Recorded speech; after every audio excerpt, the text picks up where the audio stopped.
Yaşmışlar. Nece bugün maymun kagi diyen dersini malum ütüpegenti yapın. Hani o kupre başta Uygurca ahırda yapınca o kupre ha. Deniz günü şehirde bir kızcak bakıyor. Kıza minnet durup deniz kınının üstüne karsa par yanında bir aşk bakıyor. Aşk bakıyor işte. Aşk ne görüp abla heykel birisi çürük kaptı de deyip suyun üstüne ev yaptı. Et saçanga abray deyip minnet birikti. Ende manda o karab baksa diyen şahlanı çok gel. Şundan gel. Ende minnet saçanga abray deyip diye vaktida bir derek bakın. Derekte bir niti aşk çaldan yer bakın. Aşk ni sepakay nim çıkıdan du deyip bir sepaksa stüdyo donguri diyen bir katır bir şey tık çıktı. Vaycan deyip kısa bir şey niti bir nesini bir şey manda okuyalım. Ende ile tıkıdan yerge yine bir kakıyor. Ende düşmeye devam etti. Minu bahçerak yaptı. Bahçede bir orunduk baktı. Bana orunduk ya. Ende düşük bakken bana aşk üst. Düşükka bir sehpa yaptı. Sehpasta uğraşmadan yedi. Tik tutunu kılıp nimti minuttu. Ende kızcak nimiş kamamını kandı deyip minu orunduk doktor deyip yine bir aşk üstüne koysa orunduk doktor. Ece büyük ettim deyip ende doktoran ki deyip minut kılıktan birip bakıyor.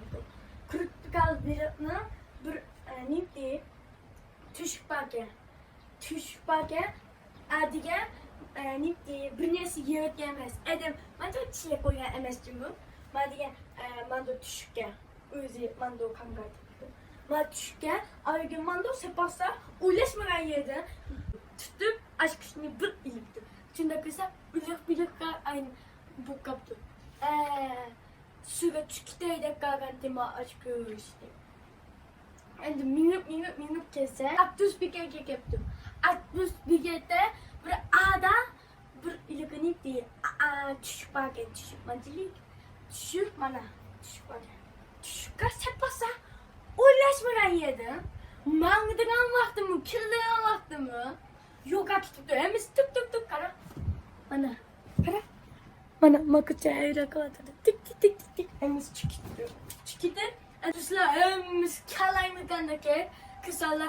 Vacan sokula ketmesin diye aşk üstüne bir tatlı attı. Ende Abdus cimdi tırak yaptı. Ende üzü mando oylattı. Abdus diye mando üzü amrafatıda mangız varken de oylattı. Ende kargan yedi aşk üstü yoga tuttu. Neymiş kadı deyip üge kaytıp oylaşıptı. Çünkü kısalarımı gel yine kırıp bakalım. Ende şaplı çiçeği derekler sepasa donguri dilen katı neyse bir şey tuk çıktı. Ende mangamaydıgan uğrunda okas sasa mangalardan boktu. Ende bilik bakken lekagan bilik kasasa can kırıp küçük deniz kaçık kiteydi. Ende niti Abdus pikirte salsa ama Abdus kasama dedim mi? Abdus pikirte basa çıkmak Abdus kasapasa Abdus kalay mi kan yaptı. Ende sokuluk etmesin deyip aşk üstüne bir tattı. Ende Abdus diye sokuluk kese bulmayı diye mando vakti bolsa, mando vaktida kilolar bolsa, mando vaktida kimse bulmayı diye sokuluk diye öyle yaptı. Sevgili aşk üstüne diye maygo no kagi diye şu. 海沿いの街にパリとしたシャツのような夏の風が吹き抜けます。だけど学校の帰り道を行くリーコはうつむきながらです。また余計なことしちゃったな。リーコはしょんぼりとしながら歩きながらつぶやきました。3時間目の図工の時間にみんなで学校の周りの絵を描きました。Digen Madigen hoş Madigen Ayrıca okumudım. Niye la okudum